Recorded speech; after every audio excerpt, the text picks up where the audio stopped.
Bonjour à tous et bienvenue dans votre journal des produits de bourse de l'Obsa du lundi 15 juillet.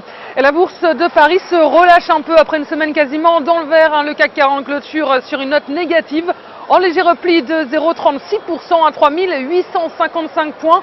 Le marché parisien terminé sur une mauvaise nouvelle avec la perte de son AAA. L'agence de notation franco-américaine Fitch a déclassé la note de la France de AAA à AA+, avec une perspective stable. Il s'agit tout de même de la deuxième meilleure note dans l'échelle d'évaluation de l'agence de notation.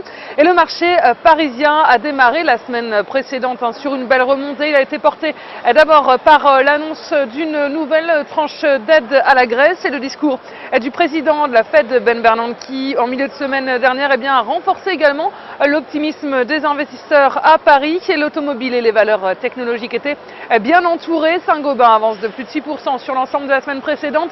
Bouygues gagne 5,20%. Belle performance également pour Technip, Renault, Peugeot qui signe un gain de 10,86% sur 5 jours.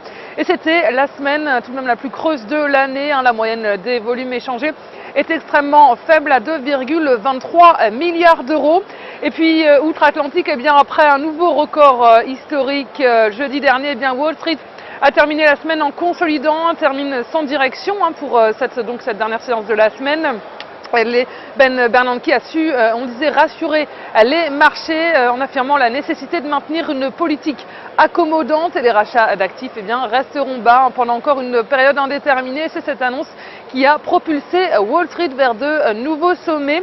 En revanche, la Chine et l'Europe continuent d'inquiéter les marchés. La place new-yorkaise s'est tournée vers les résultats d'entreprises. Les banques étaient au cœur de l'actualité. Wells Fargo prend 1,67%.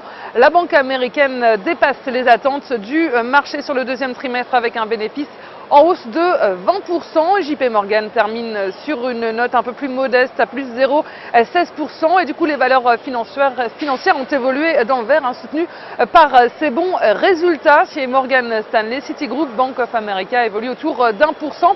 Et les indicateurs américains ressortent mitigés. Le moral des ménages américains recule au mois de juillet selon une première estimation de l'Université du Michigan.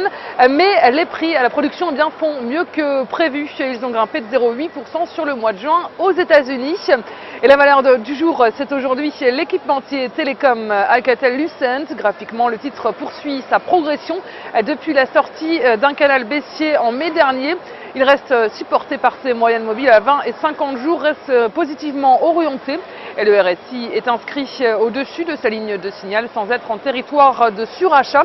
Et son orientation milite pour la mise en place d'une nouvelle phase de hausse avec 1,68 € comme première cible. Et le dépassement de ce niveau amènera le titre sur 1,96 € avec une invalidation en dessous de 1,34 €. Et la stratégie qui vous est proposée pour jouer cette valeur, c'est l'achat du Warrant Call Alcatel-Lucent à 4567. C'est d'Unicredit au prix d'exercice d'1,40 € et d'échéance au 6 décembre 2013. C'est tout pour aujourd'hui. Passez une très bonne journée et à demain.